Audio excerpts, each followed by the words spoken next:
What's up, everyone? I'm Remy. I'm Lukas. And I'm Casey. And today is day 12 of the Day Ones Discourse. Today we are going to be talking about the intricacies of kyber crystal creation on the Templar planets of the Jedi Knight Order back in pre-Empire times.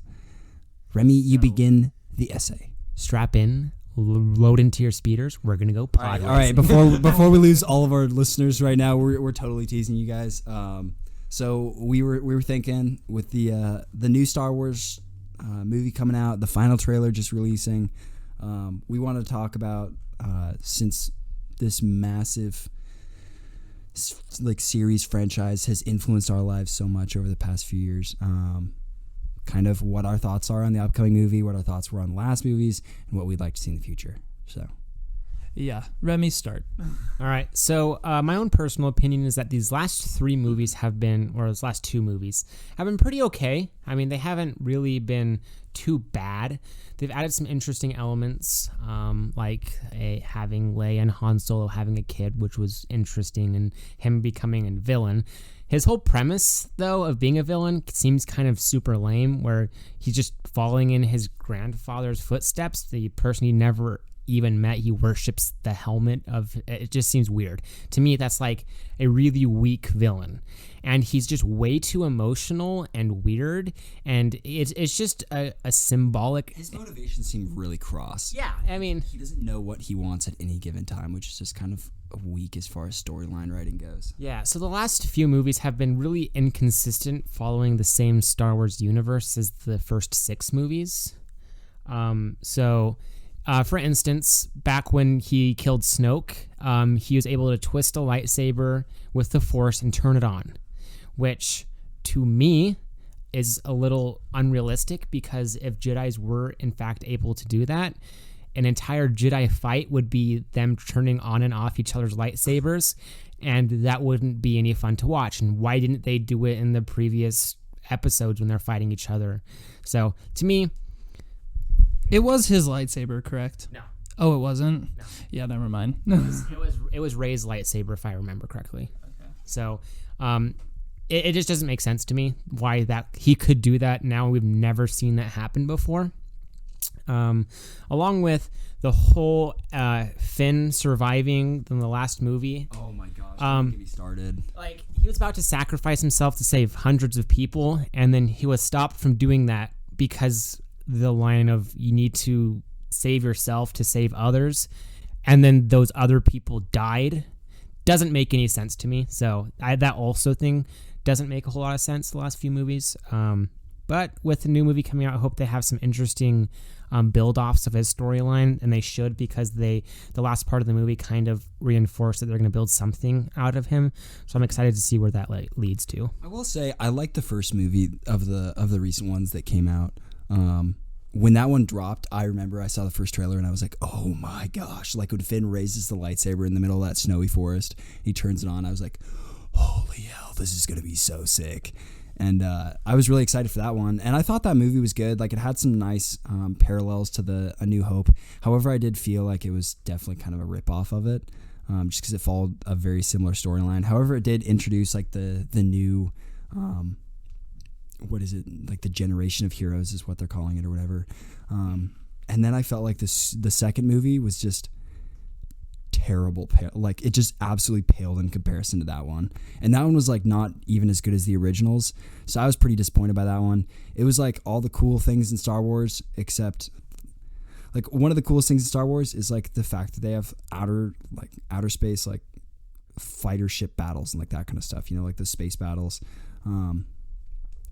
And then they were like, all right, well, what if for the entire premise of the movie, we have that going on, except they're running out of gas in an extremely slow motion, and we don't use weapons. Yeah, that entire scene kind of just was like, this way too long, you're drawing it out way too much, and you're sitting there and you're like, what is happening? Like, why are you doing this? Which brings us to the Leia coming back scene. Oh, that one, yeah. Yeah, I know what you're talking about. Yeah, that was, oh my gosh. Casey, what do you think? Literally the worst moment in cinematic history. It was so poorly done. It was like they were just pulling a book or a page right out of Disney's book, and they're just like, oh yeah, well, what can we parallel her to? Oh, Mary Poppins. That's it. Yeah, let's just, kids love that, right? Okay, yeah, just have her fly back like Mary Poppins. We were talking about this earlier, and I was saying, it's not only just a horrible, I guess, plot twist or like change in the plot. It was just cinematically an extremely unappealing scene. It just looked dumb. Yeah, it looked really dumb. Yeah. I think that scene was really bad. However, one movie that they've released in the newer films that was absolutely amazing was Rogue One. That one blew my mind. I thought it was so good. I'm gonna be honest. I did not like it at all. I like the fact that they fixed the glaring flaw in A New Hope of like, oh yeah, we got these plans to destroy the Death Star. However, I did not I did not get attached to any of the characters whatsoever. So that was the point, because they all had to die. Exactly.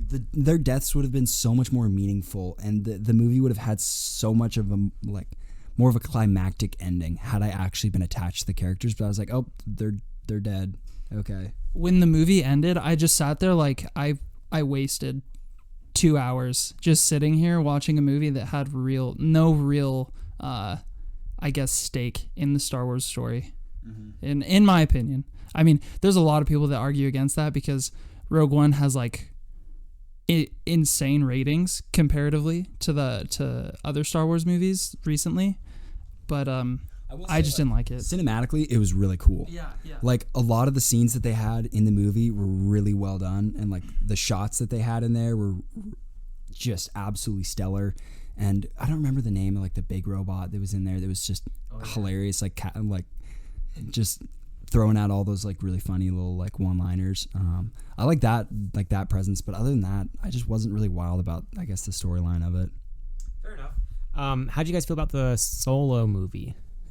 I loved that movie. That one got surprisingly low ratings, but I think it was because audiences were expecting Harrison Ford, and it was like, okay, you can't expect like to live up to that necessarily. But I thought it was entertaining. I'm not necessarily a fan of prequels. That's another reason I didn't like Rogue One that much. But for some reason, there was something about Solo that was a lot more intriguing than Rogue One. And I can't pinpoint it, but I think part of it was the cast, honestly. Yeah. The cast was really good. Yeah. And just the characters had really good development, and unlike Rogue One, I was attached to the characters. Yeah. Like I was all in. I remember the name of the main actor who played Han Solo, but Emilia Clarke and like Woody Harrelson in there, and then Donald Glover as Lando. That was so sick. I really liked all their casting choices.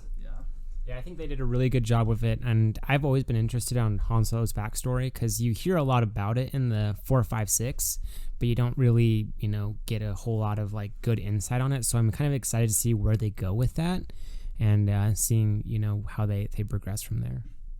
That's fair. All right, I think on the topic of Star Wars and recent releases, we have to talk about The Mandalorian. We have to. Yeah. That's very true. Easily one of the best shows released this year. Easily. So far. Easily one of the best shows visually released ever.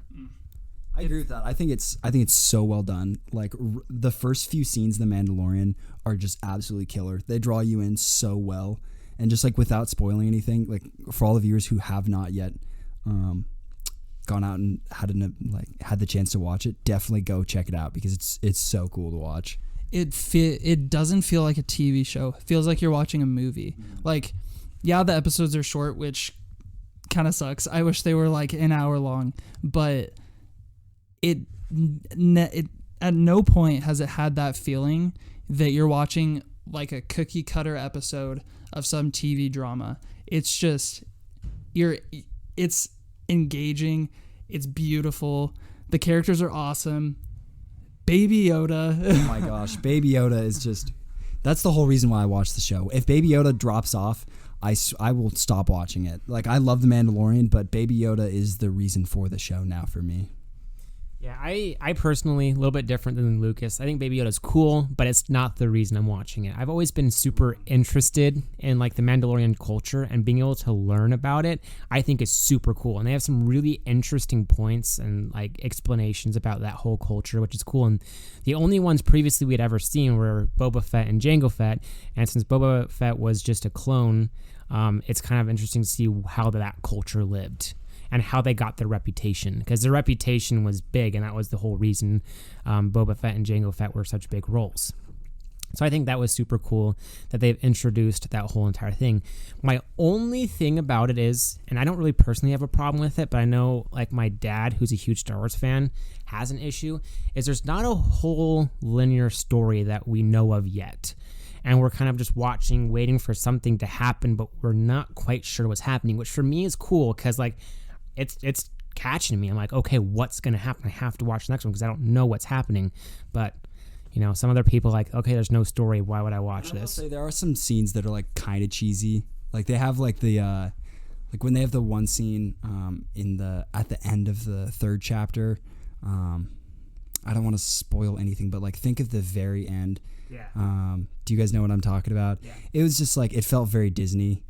Like less Star Wars-y, like less George Lucas, and kind of more like, oh, hip hip hooray type thing. Yeah. So, but the thing is, it is a different company, and it's not George Lucas. So I understand why they're doing that kind of stuff, and you have to keep that in mind when watching these new movies, is that it's not George Lucas anymore. It's not just that company. Also, it's Disney now, and they're going to do what they need to do to make it a Disney movie.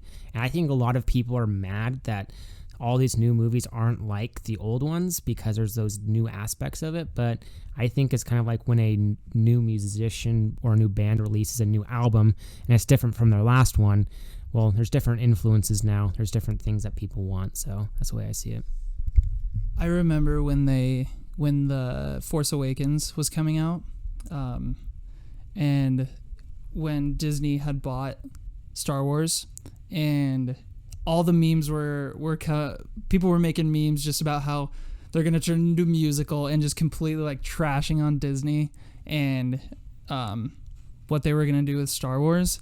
And I honestly think they surprised everyone with The Force Awakens. I mean, I was blown away because wasn't it one of like the highest grossing films? Like, I'm not sure if it was of all time, but it was like definitely really high grossing for that year. You should look that up. Well, it's definitely very high because I mean it's a Star Wars film. Everyone when they announced it, everyone was like going nuts because Star Wars is one of the biggest movie series of all time. I mean, it literally changed the way people looked at movies.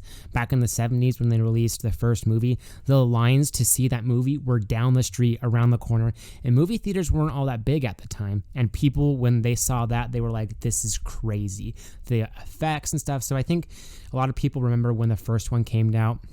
They're like 50 now, but when the Force Awakens, they're all bringing their families with them because it was their childhood. A lot of people's childhoods were Star Wars, and my childhood was 1, 2, 3. It may not have been 4, 5, 6, but 1, 2, 3 came out when I was young, and the whole Clone Wars cartoon series came out when I was younger, and that was my life. I watched all of that. So when they announced a new Star Wars, I got excited because it's my childhood coming back again. I will say one thing. I remember I talked to like my cousin because he's super obsessed with like the whole Star Wars lore, and he's pretty big into cinematography, and he was telling me about how he did some research into kind of like the reception of the old movies comparatively to the new movies, because he was just curious how they all kind of did in comparison to the new ones, like audience feedback immediately afterwards. And apparently The Empire Strikes Back, now known as the best Star Wars movie, actually got like pretty bad, like not critical, but like audience reviews right afterwards, because people were so like frustrated with the whole like reveal that Darth Vader was like Luke's father. People got so frustrated with that that apparently back then it was like a big deal. And then once people actually like started watching the movie over and over again, they were like, oh my gosh, this is actually like an amazing movie. I don't think that's going to happen with The Last Jedi. The most recent one in the series. No, the most recent one in the series, because that's their equivalent in basically the lineage of the I don't know what to call this series, like the new generation. Sure, yeah. Yeah. But I honestly, I was pretty disappointed with the movie. Like I've kind of said, I thought the storyline was really weak, and the whole character development of Finn seemed really sketchy compared. Like Remy was saying earlier, it just didn't feel like he had any purpose. Like he had lived out kind of his whole story arc type thing. And I remember Casey and I were super hyped up after the first movie because we were really hoping, we really connected to Finn because we were like, oh my gosh, that guy, like if he became a Jedi and he started training with Rey, that'd be so sweet. And then they kind of just like ditched that entire avenue. And now it's like, well, what is he actually in the movies for? So once they gave him kind of an out to get out of the movies and then prove himself like as a worthy cause and not just some guy who escaped the stormtroopers and made a minor impact type thing, I think that would have been a really dope way to end the movie. I will say the worst part of the movie by far, in my opinion, was the whole casino scene when they dropped down and they started, they had that whole like unnecessarily long portion of the movie that was all dedicated to that casino feel on that one planet where they were rescuing the escaped, or those like horses. Something. Yeah, I don't know why they decided to rescue the horses but not the slave children. That was just terrible judgment on their part, and I was just not a fan of that. It felt very like Phantom Menace-y to me, that whole sequence. Yeah, I agree with those, like your inhibitions for liking it, I guess. But when it comes to the newer Star Wars movies, like I'm gonna watch them. I still like yeah. It's not necessarily like, what was the most recent one called? The Last Jedi.